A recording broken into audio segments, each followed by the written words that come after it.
भविष्य महाराष्ट्रातील वेतन बघून कार्यसंघात उमेदवार राहुल सोळे यांना प्रचंड प्रमाणात विनंती करायची आहे.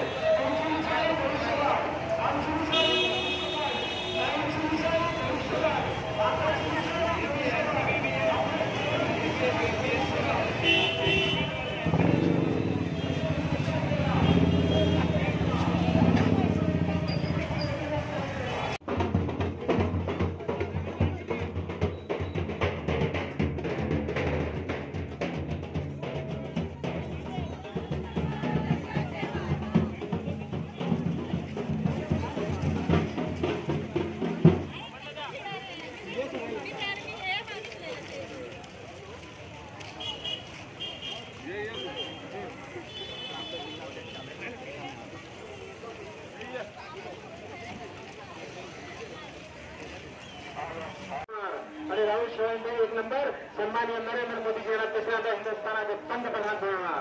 प्रिय मतदार बंधू भगिनींनो, लक्षात ठेवा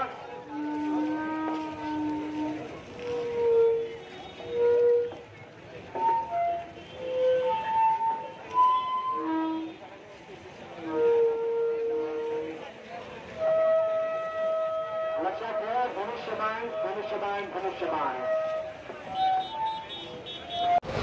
सर, प्रश्न असा आहे की विरोधकांचं असं म्हणणं आहे विकासांचं काही काम झालं नाही, त्यामुळे शिवसेनेचा पराभूत होणार हे निश्चित आहे. विरोधक आंधळे आहेत, त्यांना विकास दिसत नाही आहे. गेले 10 वर्ष जे विरोधक आरोप करत आहेत ते आणि जे शिवसेना प्रमुखांचं नाव घेत आहेत त्यांना लाज वाटायला पाहिजे. अयोध्यामधलं भव्य राम मंदिर त्यांना दिसत नाही आहे. 370 कलम रद्द झालेलं त्यांना दिसत नाही. स्वातंत्र्यवीर सावरकरांचा अपमान दिसत नाही आहे. देशात जे एअरपोर्ट झालेलं दिसत नाही, मेट्रोचं काम झालेलं दिसत नाही, जे नॅशनल हायवे झालेले ते दिसत नाही आहे. देशाच्या जी अर्थव्यवस्था आहे ती 11 स्थानावरून 5व्या स्थानावर आलेली ते दिसत नाही आहे. त्यामुळे या विरोधक आंधळे झालेले आहेत. त्यामुळे ह्या सर्व गोष्टींची त्यांना जाणीव नाही आहे.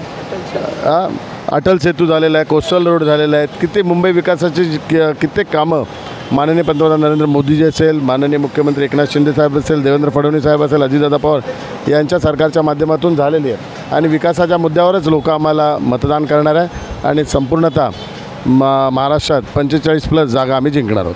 तुमचा प्रचार दौरा इकडे या जागा सुरू आहे, तर तुम्ही काय सांगणार विकासाचे असे कोणते कामं आहेत जे अजून दक्षिण मध्य लोकसभा मतदारसंघात रिडेव्हलपमेंटचा विषय अत्यंत महत्त्वाचा. आत्ताच आपण मच्छीमार कॉलनीत होतो. मच्छीमार कॉलनीचा रिडेव्हलपमेंटचा विषय असेल, BDD ताल रिडेव्हलपमेंट असेल, धारावी रिडेव्हलपमेंट असेल, रेफ्युजी कॉलनीचा रिडेव्हलपमेंट असेल, गावठाण कोळवाडीचं रिडेव्हलपमेंट, म्हाडाचा लेआउट आणि ज्या मोडकळीस आलेल्या इमारती त्यांचा रिडेव्हलपमेंट हा विषय अत्यंत महत्त्वाचा आहे आणि तो विषय येणाऱ्या 5 वर्षात आम्ही पूर्ण करणार आहोत. धन्यवाद.